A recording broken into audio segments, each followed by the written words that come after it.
Hello hi നമസ്കാരം. ഇതൊരു ബെൻഡോ കേക്കിൻ്റെ മേക്കിംഗ് വീഡിയോ ആണ്. വളരെ സിമ്പിളായ കേക്കാണ്. എന്നാൽ എന്നെ സംബന്ധിച്ച് വലിയ കേക്കുകൾ ചെയ്യുന്നതിനേക്കാൾ പ്രയാസമായിട്ടും തോന്നും കേട്ടോ ചെറിയ കേക്കുകൾ ചെയ്യുമ്പോൾ. സാധാരണ ചെയ്യുന്ന പോലെ ബെൻഡോ കേക്കിൻ്റെ സൈസിനനുസരിച്ച് അതിനെ കട്ട് ചെയ്തെടുത്തിട്ട് 3 ലെയർ സാധാരണ നമ്മൾ കേക്കിന് 3 ലെയറാണല്ലോ വെക്കുക എന്ന് പറഞ്ഞ പോലെ ഇതിനും ആ 3 ലെയറായിട്ട് സെറ്റ് ചെയ്തു. ഷുഗർ സിറപ്പ് വെച്ച് വെറ്റ് ചെയ്തിട്ട് ക്രീം അപ്ലൈ ചെയ്തു. ഈ കേസിൽ ഞാനൊരല്പം ക്രീം കൂടുതൽ ചേർത്തിട്ടുണ്ട് കേട്ടോ. കാരണം എന്താണെന്ന് ചോദിച്ചാൽ ഇതൊന്ന് സെറ്റായിട്ട് ഇരിക്കാൻ വേണ്ടിയാണ്. ആ ബോക്സിനകത്തൊക്കെ വയ്ക്കുമ്പോൾ അങ്ങോട്ടും ഇങ്ങോട്ടും തെന്നിയൊന്നും പോകാതിരിക്കാൻ വേണ്ടി. ഇത് നമ്മൾ ഫില്ലിങ് കൊടുക്കുന്നത് ചോക്കോ ചിപ്പും മിൽക്ക് മെയ്ഡുമാണേ. മിൽക്ക് മെയ്ഡും ചോക്കോ ചിപ്പും കൂടെ ചേരുമ്പോൾ നല്ലൊരു ഹെവൻലി ഫ്ലേവറാണ് വരിക. ബാക്കി ഉള്ള ലെയേഴ്സും അതുപോലെ തന്നെ നമുക്ക് വെച്ച് സെറ്റ് ചെയ്ത് ഫിനിഷ് ചെയ്തെടുക്കാം. അപ്പോൾ പെട്ടെന്ന് നമുക്ക് ചെയ്തു തീർക്കാനായിട്ട് പറ്റും. കാര്യം പറഞ്ഞാൽ സിമ്പിളാണ്. ഈ സിമ്പിൾ കേക്കാണ് നമ്മുടെ കുഞ്ഞു മക്കൾക്ക് പ്രിയങ്കരമായിട്ടുള്ളത്.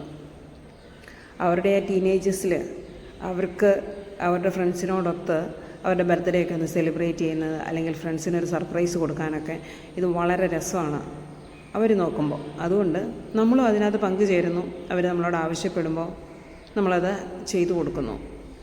അത് നമുക്ക് ഒരുപാട് സന്തോഷമാണ്. അപ്പോൾ നമ്മൾ ഫൈനൽ ലുക്കിലേക്ക് വരുമ്പോൾ ഇതിൻ്റെ സൈഡൊക്കെ ഒന്ന് ഫിനിഷ് ചെയ്ത് സെറ്റ് ചെയ്തെടുക്കണമല്ലോ. നമ്മൾ സാധാരണ കേക്കാണെങ്കിൽ വലിയ പ്രയാസമില്ലല്ലോ.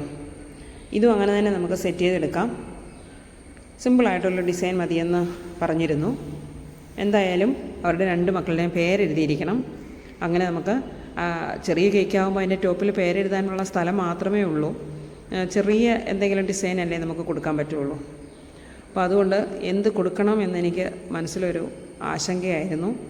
എന്നാലും ഫൈനൽ ഫിനിഷ് ചെയ്ത് നമുക്ക് ഏകദേശം നല്ല രീതിയിലൊന്ന് തണുത്ത് സെറ്റായതിന് ശേഷം ആണ് അതിൻ്റെ മുകളിൽ നമ്മളൊരു കോട്ട് കൊടുക്കുന്നത്.